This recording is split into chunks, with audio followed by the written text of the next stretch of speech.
Hi hello. അപ്പോൾ ഇന്ന് വന്നിട്ടുള്ളത് ഒരു 1.5 kg വെയിറ്റ് വരുന്ന 2 ടയർ കേക്കിൻ്റെ ഡെക്കറേഷൻ വീഡിയോ ആണ് കേട്ടോ. അപ്പോൾ ഇത് വന്നിട്ടുള്ളത് ഫ്ലേവർ വാനില ഫ്ലേവറിലാണ് ചെയ്തിട്ടുള്ളത്. അപ്പോൾ ഒരു 7 ഇഞ്ചിലും 5 ഇഞ്ച് മോഡലുമാണ് കേട്ടോ ഞാനിത് ബേക്ക് ചെയ്തെടുത്തിട്ടുള്ളത്. അതായത് 2 വട്ടമായിട്ട് ബേക്ക് ചെയ്തെടുത്തിട്ടാണ് കേട്ടോ ഇത്രയും ഹൈറ്റ് കിട്ടിയിട്ടുള്ളത്. ഞാൻ 5 ലെയറായിട്ടാണ് 2 കേക്കുകളും സെറ്റ് ചെയ്തിട്ടുള്ളത്. ഇതിൻ്റെ ഫില്ലിങ്സ് ആയിട്ട് ഞാൻ മിൽക്ക് മെയ്ഡും കൂടെ ആഡ് ചെയ്ത് കൊടുത്തിട്ടുണ്ട് കേട്ടോ.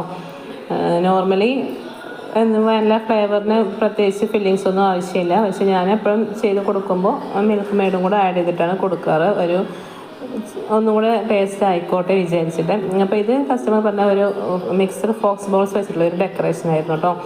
അപ്പോൾ ഇതിൽ ഞാൻ എവോപ്രെക്സ് മിക്സ് ചെയ്തിട്ട് ഗോൾഡൻ ഡസ്റ്റ് ചെയ്ത് കൊടുക്കുന്നുണ്ട് കേട്ടോ. അപ്പോൾ അതാകുമ്പോൾ നമുക്ക് കറക്റ്റായിട്ട് ഇളകാതെ അങ്ങനെ ഒലിച്ചിറങ്ങാതെ നിൽക്കും. നമുക്ക് വെള്ളം ഉപയോഗിച്ചിട്ടും മിക്സ് ചെയ്ത് വെക്കാം. ഞാനിതിന് മുന്നേയൊക്കെ വെള്ളം ഉപയോഗിച്ചിട്ടാണെങ്കിൽ നമ്മൾ സൈഡൊക്കെ കൊടുത്തിട്ടുണ്ടായിരുന്നു. പക്ഷേ അതിങ്ങനെ ഒലിച്ചിറങ്ങുന്ന പോലെ തോന്നും. പക്ഷേ ഇത് വാങ്ങിയതിന് ശേഷം പിന്നെ പെർഫെക്റ്റായിട്ട് കിട്ടിയിട്ടുണ്ട്. പിന്നെ ബോൾസ് വെക്കുന്ന വീഡിയോ എടുക്കാൻ പറ്റിയില്ല. എന്താ വെച്ചാൽ ഈ ഫോണിൽ തന്നെയായിരുന്നു കേക്കിൻ്റെ ഫോട്ടോ ഉണ്ടായിരുന്നത്. സെയിം മോഡൽ തന്നെ ചെയ്യാമെന്ന് പറഞ്ഞിട്ടുണ്ടായിരുന്നു.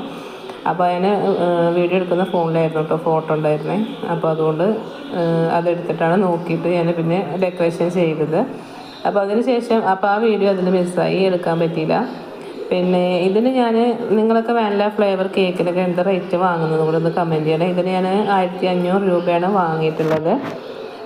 പിന്നെ കുറച്ച് ലോങ്ങിലുള്ളൊരു കസ്റ്റമർ എന്തായാലും അവർ കേക്ക് കഴിച്ചിട്ടൊക്കെ അഭിപ്രായം പറഞ്ഞു, നന്നായിട്ടുണ്ടായിരുന്നു, മാഷാഅല്ലാ, കുഴപ്പമൊന്നുമില്ലാതെ എത്തിക്കാനും സേഫായിട്ട് എത്തിക്കാനും പറ്റി. ഈ റേറ്റിന് ഈ കേക്ക് നഷ്ടമാണോ ലാഭമാണോ എന്നുള്ളത് എന്താണെന്നുള്ളത് നിങ്ങളൊന്ന് കമൻറ്റ് ചെയ്യണേ.